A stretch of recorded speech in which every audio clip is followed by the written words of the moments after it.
भी मन है तुझे जानने का अच्छे से। बहुत मिस किया तुझे।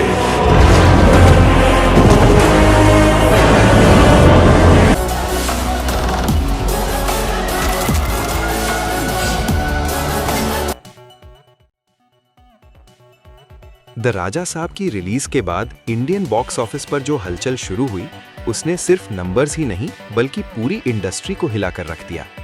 रिलीज के पहले दिन से ही ये फिल्म सिर्फ एक मूवी नहीं बल्कि एक इवेंट बन चुकी थी।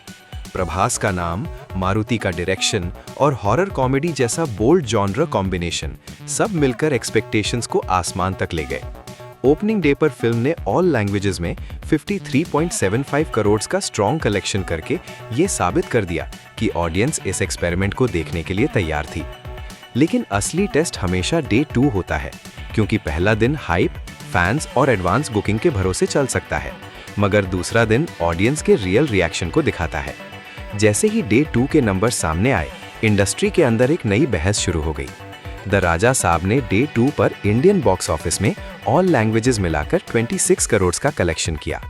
इसका मतलब था कि ओपनिंग डे के मुकाबले में फिल्म ने लगभग 52% का ड्रॉप विटनेस किया। ये ड्रॉप सुनने में बड़ा लग सकता है, लेकिन बॉक्स ऑफिस के एक्सपर्ट्स इस नंबर को सिर्फ एक नेगेटिव साइन के तौर पर नहीं देख रहे। वो इस ड्रॉप के पीछे के रीजंस को समझने की कोशिश कर रहे हैं।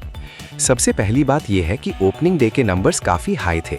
जब ओपनिंग इतनी बड़ी होती है तो डे 2 पर परसेंटेज ड्रॉप थोड़ा ज्यादा दिखना कॉमन बात होती है, लेकिन फिर भी 26 करोड़ का डे 2 कलेक्शन किसी भी फिल्म के लिए छोटा नंबर नहीं होता, खासकर जब जॉनरा हॉरर कॉमेडी हो।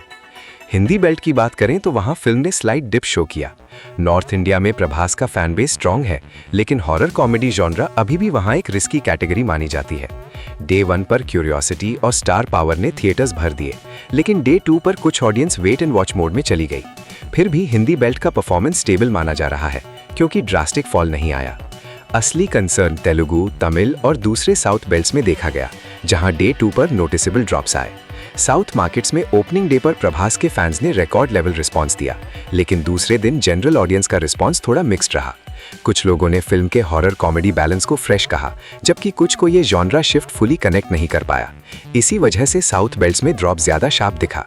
इस पूरी सिचुएशन को समझने के लिए ये भी जरूरी है कि द राजा साहब एक ट्रेडिशनल मास एक्शन फिल्म नहीं है। ये एक एक्सपेरिमेंटल फिल्म है, जहां फियर, कॉमेडी और स्टार प्रेजेंस को एक साथ चलाया गया है। ऐसी फिल्में अक्सर वर्ड ऑफ माउथ पर ज्यादा डिपेंड करती हैं। डे 2 पर जो ड्रॉप आया वो इस बात का सिग्नल है कि ऑडियंस फिल्म को समझने और डिस्कस करने के फेज में है। थिएटर्स के अंदर का सीन अभी भी इंटरेस्टिंग बना हुआ है। कुछ सेंटर्स पर इवनिंग और नाइट शोज में क्राउड बेटर हो रहा है, खासकर यंगस्टर्स और ग्रुप्स के बीच। हॉरर सीन्स पर थिएटर का साइलेंस और कॉमेडी सीन्स पर एक साथ हंसी, ये दिखाता है कि फिल्म का एक्सपीरियंस काम कर रहा है। रिपीट ऑडियंस अभी कम है, लेकिन वीकेंड के बाद ये नंबर बढ़ने की उम्मीद लगाई जा रही है। मारुति के डायरेक्शन को लेकर भी इंडस्ट्री में बात हो रही है। कुछ क्रिटिक्स का कहना है कि फिल्म का फर्स्ट हाफ ज्यादा एंगेजिंग है, जबकि सेकंड हाफ थोड़ा पोलराइजिंग हो जाता है।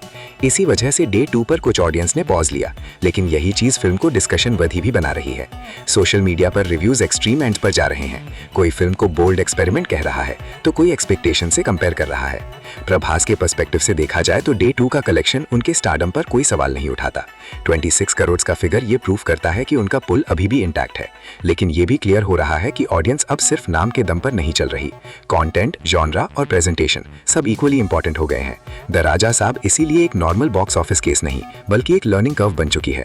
ट्रेड एनालिस्ट का मानना है कि अगर वीकेंड तक कलेक्शन स्टेबलाइज हो जाते हैं और वीकडे ड्रॉप कंट्रोल में रहता है, तो फिल्म लॉन्ग रन में अपना बजट रिकवर कर सकती है। लेकिन अगर वर्ड ऑफ माउथ और मिक्स्ड रिएक्शन ज्यादा डोमिनेट कर गए, तो नंबर्स फ्लक्चुएट कर सकते हैं।